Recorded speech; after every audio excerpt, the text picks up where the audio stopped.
Good evening. You're about to enter a restaurant where you probably want to make sure to tip well. At Shooter's Grill, open carry has nothing to do with takeout. Almost all the waitresses pack heat, publicly and proudly. They say it makes them safer, and that's apparently been good for business, and probably bad for anyone thinking about dining and dashing. Here's ABC's Clayton Sandell. Every morning, Lauren Boebert starts the day with some blush, fixes her near-perfect hair, and puts on her sparkly belt. But she is not fully dressed without her bullets and her 9mm semi-automatic. This is the way of life for Lauren, a 27-year-old mother of 4. Should have back up as soon as we start. Green's got a gun. Ooh, Green got missed. Go slower. Ready? Okay. Green's got a gun. Pull it out, find the front sight. Are you a good shot? Generally. So when she and her husband opened this restaurant a year ago in their hometown, How was your meal? the gun theme seemed totally natural. Lauren took it one step further. I wanted to start carrying just for my protection. This is my establishment, so I didn't see anything wrong with that. I began to open carry, and then my girls started to approach me and ask if they could open carry as well. They call the place the Shooter's Grill. And of course, where else would you expect to find a place called the Shooter's Grill than right off the highway here in Rifle, Colorado.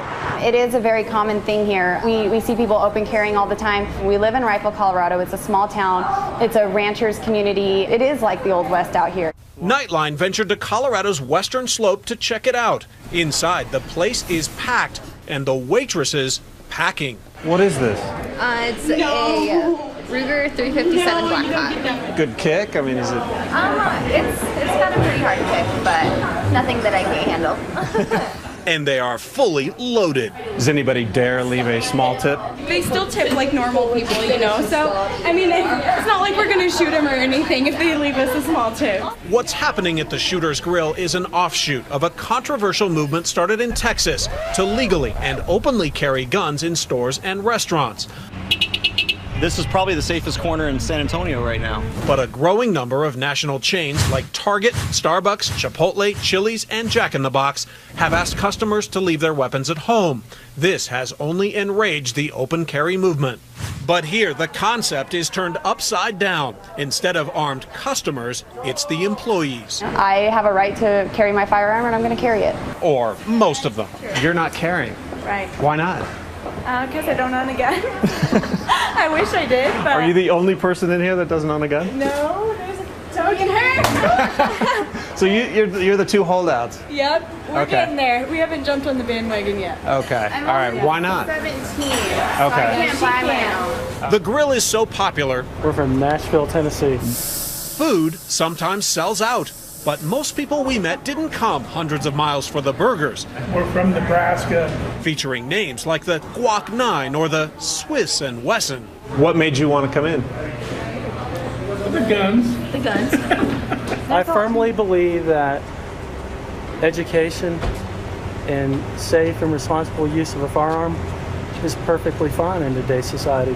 But is it all just a gimmick? My firearms have nothing to do with the amazing hamburgers we cook. Actually, the food that we cook is what started all this. Over the past few weeks, Lauren's restaurant has gotten so much attention that a U.S. Marine supposedly called in with an offer to buy a gun for any waitress that didn't have one. He called in from California and asked our owner if there was a girl that he could buy a gun that did not have one yet. So I got it like 3 days ago, maybe? 3 days ago. Yeah, it's a Kimber 45. Of course, not everyone is thrilled. From Facebook and social media posts wishing harm to Lauren and her employees, random phone calls at the restaurant, Shame on you. to actual hate mail. Hope God punishes you for what you are doing. Hope that you and all your patrons will kill yourself. Pretty harsh. That is pretty harsh. Then there's Colorado itself, which, after all, is a state that's seen its share of gun violence. The massacre at Columbine High School.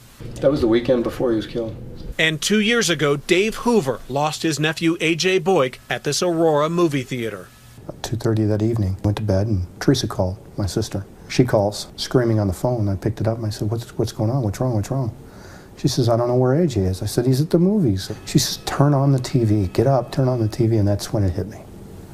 And I went, oh, my God. AJ was one of the 12 people killed that night. Hoover argues the shooter's grill is glorifying gun culture. This is America. They're allowed to do that. But you can't glamorize the gun. The gun will never be a glamorous thing. It's just an object. Hoover has been in law enforcement for 3 decades. He worries that when shots ring out, more guns equals more confusion for police. I don't know which one's the bad guy, which one's the good guy. I know I'm going to engage the one that's closest to me. And I hope to God that's the bad guy. You never know. People in Colorado, for example, like Aurora families, like Columbine families, who think that this is sort of a normalization of guns in America, which has got this violent undertone to it. What's violent about it? What's violent about law-abiding citizens carrying a gun? A lot of people don't want to be around firearms, don't want their families around it. This is not necessarily normal everywhere. I think it should be normal everywhere. Yeah. You know, I think it should be a common sight, and I think we'd have a lot less violence if it was. Lauren insists her employees and her customers are safe. I'm more worried about my cooks getting burnt in the kitchen than a firearm going off in the restaurant. Most businesses nearby don't seem worried by all those guns, but one shopkeeper across the street hopes the staff will know how to react if the worst happens.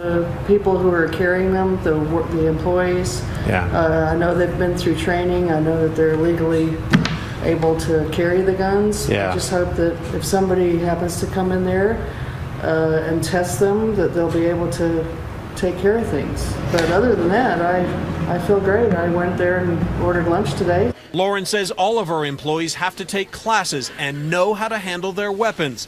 Even the local police chief says in Rifle, things are different. I understand why some people from the outside may see this as a little bit odd, but for here it's really quite normal. They really stress the classes, no alcohol is served. So this business model that they have really fits in with the community. And the burgers are good. And the burgers are great.